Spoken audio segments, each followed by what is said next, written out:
अमेरिकी खुफिया agency CIA के एक पूर्व अधिकारी जॉन किरियाकू ने बड़ा दावा किया है। उन्होंने कहा कि पाकिस्तान के पूर्व राष्ट्रपति परवेज मुशर्रफ ने अपने देश के परमाणु हथियारों का नियंत्रण अमेरिका को सौंप दिया था।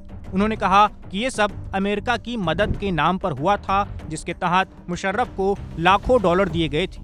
इन पैसों के बदले में अमेरिका को पाकिस्तान की सुरक्षा और सेना से जुड़ी गतिविधियों तक पूरी पहुंच मिल गई थी।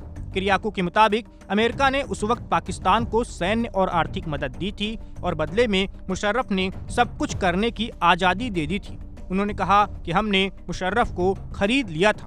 ये बयान किरियाकू ने एक इंटरव्यू में दिया है। उन्होंने कहा मुशर्रफ दोहरा खेल खेल रहे थे। एक तरफ वो अमेरिका के साथ दोस्ती दिखाते थे, वहीं दूसरी तरफ पाकिस्तान की सेना और आतंकियों को भारत के खिलाफ हमले जारी रखने देते थे। किरियाकू ने बताया कि 2002 में भारत और पाकिस्तान युद्ध के बहुत करीब आ गए थे। उन्होंने कहा उस वक्त इस्लामाबाद में अमेरिकी अधिकारियों के परिवारों को सुरक्षित जगहों पर भेज दिया गया था, क्योंकि सबको लग रहा था कि दोनों देशों के बीच कभी भी युद्ध छिड़ सकता है।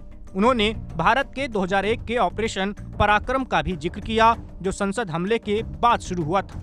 उस वक्त अमेरिका की उप विदेश मंत्री ने भारत और पाकिस्तान के बीच समझौता करवाने के लिए दोनों देशों का दौरा किया था। किरियाकू ने 2008 के मुंबई आतंकी हमलों पर भी बात की। उन्होंने कहा कि उन्हें शुरू से लगता था कि इन हमलों के पीछे अलकायदा नहीं बल्कि पाकिस्तान समर्थित आतंकी संगठन थे, और बाद में ये बात सच साबित हुई। उनका कहना था कि असल कहानी ये थी कि पाकिस्तान भारत में आतंकवाद फैला रहा था, लेकिन किसी ने उस पर सख्त कार्रवाई नहीं की।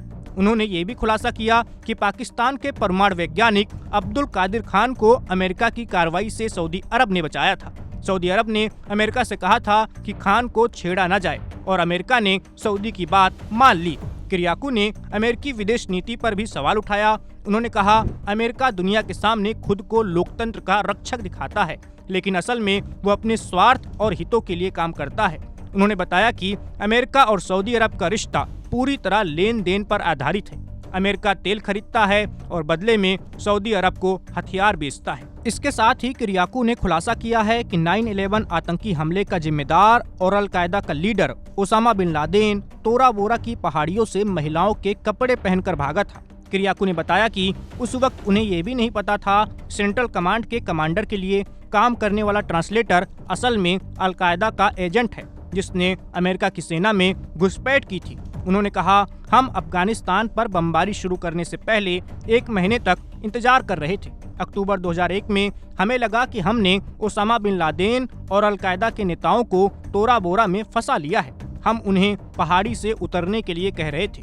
ट्रांसलेटर ने जनरल को आश्वस्त किया कि उन्हें सुबह तक इंतजार करने दिया जाए, ताकि महिलाएं और बच्चे सुरक्षित बाहर निकल सकें। उसी दौरान ओसामा बिन लादेन महिलाओं के कपड़े पहनकर ट्रक में बैठकर पाकिस्तान भाग गया था। Subscribe to One India and never miss an update. Download the One India app now.